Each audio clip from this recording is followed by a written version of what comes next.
पंजाब में स्थित सिख धर्म के 3 तख्त साहिबान वाले शहरों को पावन शहरों का दर्जा देना पंजाब सरकार के लिए बड़े सौभाग्य की बात है। ये शहर है श्री अमृतसर साहिब, श्री आनंदपुर साहिब और तलवंडी साबो। ये तीनों तख्तां दे शहरां नूं पंजाब दे अधिकारत पवित्र शहर वजों ऐलान करन दा फैसला करता है।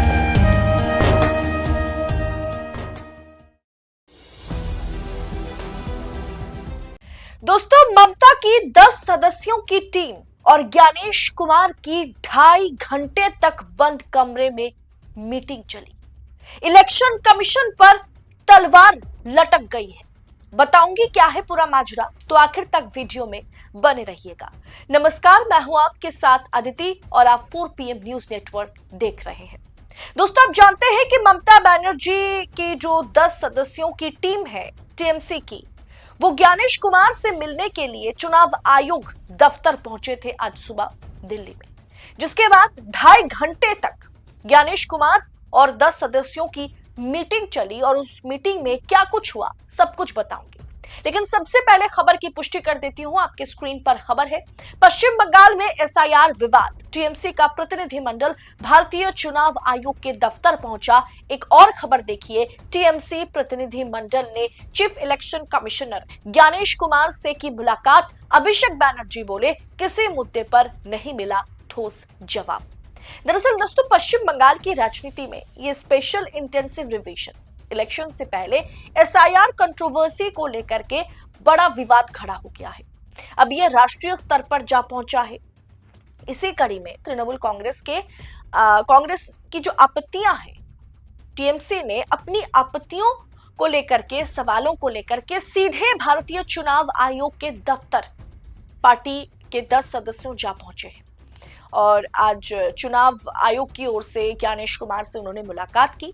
राजधानी दिल्ली में पार्टी का 10 सदस्यीय प्रतिनिधि मंडल चुनाव आयोग के दफ्तर पहुंचा।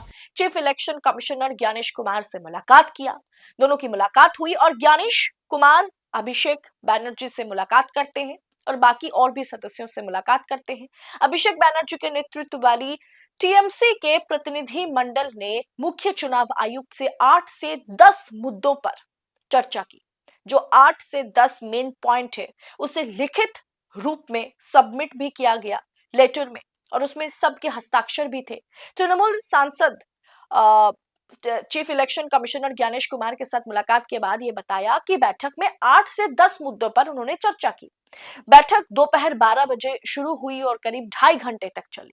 टीएमसी ने इलेक्शन कमीशन पर आप कह सकते हैं कि इस 10 सदस्यों की टीम ने ये आरोप लगाया, टीएमसी ने ये आरोप लगाया कि अभिषेक बैनर्जी के मुताबिक इससे पहले 28 नवंबर को पार्टी का 10 सदस्यीय प्रतिनिधि मंडल चुनाव आयोग से पहले भी मिला था, जिसमें आयोग से 5 सवाल पूछे गए थे, लेकिन किसी भी सवाल का स्पष्ट जवाब तब नहीं मिला था।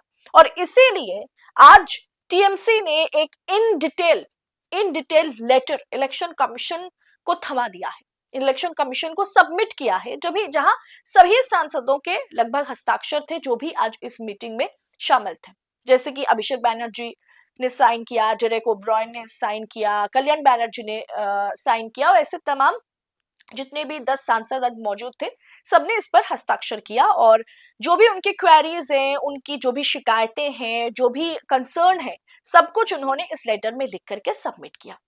अब दोस्तों, उन्होंने आरोप भी लगाया, क्योंकि इसके बाद अभिषेक बैनर्जी के साथ और भी लोगों ने, और भी सांसदों ने प्रेस कॉन्फ्रेंस किया और मीडिया से बात करते हुए उन्होंने आरोप लगाया कि उसी रात चुनाव आयोग ने चुनिंदा पत्रकारों को जानकारी लीक करवा दिया था और सभी सवालों के जवाब उस समय नहीं दिए गए थे। हालांकि दोस्तों, इसके तुरंत बाद अभिषेक बैनर्जी का कहना है कि मैंने ट्विटर पर, एक्स अकाउंट पर एक पोस्ट में बताया कि तृणमूल के पास डिजिटल सबूत हैं। क्या कुछ कहा अभिषेक बैनर्जी ने आज की इस मीटिंग के बाद? 10 सदस्यों की टीम ने जैसे ही chief election commissioner Gyanesh Kumar से मुलाकात की और उसके बाद प्रेस कॉन्फ्रेंस करके अभिषेक बैनर्जी ने क्या जानकारी दी है, जरा आप खुद ही सुनिए। आज तृणमूल कांग्रेस की तरफ से 10 मेंबर ऑफ पार्लियामेंट और वेस्ट बंगाल गवर्नमेंट के senior cabinet minister, 10 members election commission के फुल बेंच के साथ, चीफ इलेक्शन कमिश्नर और 2 इलेक्शन कमिश्नर, इनके साथ हमारा एक मीटिंग पहले से तय था। तो 8-10 मुद्दों पे आज बात हुआ है और 12 बजे की मीटिंग शुरू हुआ। अभी 2:45 बज रहे हैं, 2.5 घंटा मीटिंग चला है। 10 मुद्दे पे जो आज हम लोग बात किया है, पिछला बार जब हम लोग आए थे, हमारा पिछला 1 महीना पहले 28 नवंबर को एक 10 लोगों का डेलीगेशन आया था। उसमें 5 सवाल चुनाव आयोग से किया गया था, इलेक्शन कमीशन से किया गया था, जिसका पिछला बार एक भी सवाल का सटीक जवाब नहीं मिला। उसी दिन रात को कुछ पत्रकारों को सिलेक्टिवली लीक किया गया इलेक्शन कमीशन की तरफ से कि इलेक्शन कमीशन ने हर सवाल का जवाब दिया है। उसके तुरंत बाद मैंने एक ट्वीट किया कि तृणमूल कांग्रेस के पास डिजिटल एविडेंस है और एक भी सवाल का एक भी जवाब इलेक्शन कमीशन पिछला बार नहीं दिया है। इस बार भी हम लोग 10-11 पॉइंट्स लेके आए थे और 2-3 पॉइंट छोड़ के कहीं कोई क्लैरिटी नहीं मिला है। मैं उनको एसआईआर पे सवाल पूछता हूं तो वो चले जाते हैं सिटीजनशिप पे।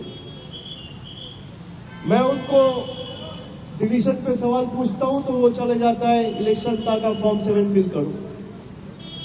किसी का भी कोई कॉन्क्रीट जवाब, एक एक इशू जो हम लोग उठाए हैं, मैं सारे पत्रकारों के सामने बताना चाहता हूं। पहला तो हमने जो लॉजिकल डिस्क्रिपेंसीज के केसेस हैं, 1 करोड़ 36 लाख केसेस, और उसके अलग अलग 5-6 कैटेगरी बनाया गया है कि कुछ केसेस में पिताजी के साथ जो वोटर है उसका 15 साल का डिफरेंस है, इसलिए डिस्क्रिपेंसी में डाला है। कहीं नाम में कोई स्पेलिंग एरर है, इसलिए डाला है। कहीं सरनेम में कोई स्पेलिंग मिस्टेक है, इसलिए डाला है। कहीं ग्रैंड पेरेंट्स के साथ कोई एज डिफरेंस है तो डाला है। कहीं एड्रेस में कोई डिफरेंस है तो डाला है। लेकिन वो लिस्ट अभी तक पब्लिश नहीं हुआ है। कल रात को जब मैं दिल्ली आया तब मुझे पता चला कि एईआरओ का जो लॉगिन है, ईआरओ का नहीं, एईआरओ, उस लॉगिन में पार्ट बाय पार्ट कुछ लॉजिकल डिस्क्रिपेंसीज के केसेस अपलोड किए गए।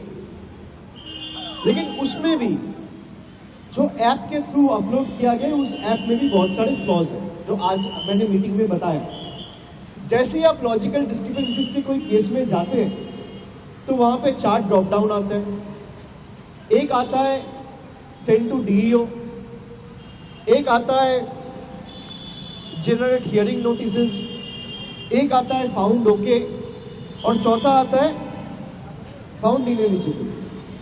अगर डॉक्यूमेंट सबमिट करने के बाद भी किसी का केस ओके है और फाउंड ओके में दबाया जा रहा है, क्लिक किया जा रहा है, तो भी हियरिंग नोटिसेस जनरेट हो रहे हैं, जिसका कोई जवाब उन्होंने नहीं दिया। उन्होंने माना कि ऐप में हो सकता है कोई टेक्निकल ग्लिचेस हो, लेकिन इसका कोई जवाब हमें नहीं मिला। यानी दोस्तों, चुनाव आयोग ने 28 नवंबर को जो मुलाकात हुई थी, जो मीटिंग हुई थी, उस पर किसी तरह का जवाब चुनाव आयोग ने स्पष्ट रूप से नहीं दिया। इसीलिए आज लिखित रूप में फिर से तमाम शिकायतें दर्ज कराई गई हैं टीएमसी के तमाम सांसदों द्वारा। इसका जवाब अब चुनाव आयोग आगे कब देता है, कैसे देता है, यह देखना दिलचस्प होगा। फिलहाल आज की इस मुलाकात पर, आज की इस मीटिंग पर आपकी राय क्या है? क्या आपको भी लगता है कि तृणमूल कांग्रेस के तमाम सांसदों ने, पार्टी मुखिया ममता बनर्जी ने जिस तरीके से ज्ञानेश कुमार पर दबाव बनाने का काम किया है, उसका कोई असर आगे चल के होगा भी? कमेंट बॉक्स में हमें बताइएगा। फिलहाल इस अपडेट पर, इस रिपोर्ट पर आपकी राय क्या है, बताइए। ऐसी तमाम खबरों को यूं ही पाने के लिए 4 PM न्यूज नेटवर्क के साथ बने रहिए। मुझे दीजिए इजाजत। बहुत बहुत शुक्रिया आप सभी का। जय हिंद, जय भारत।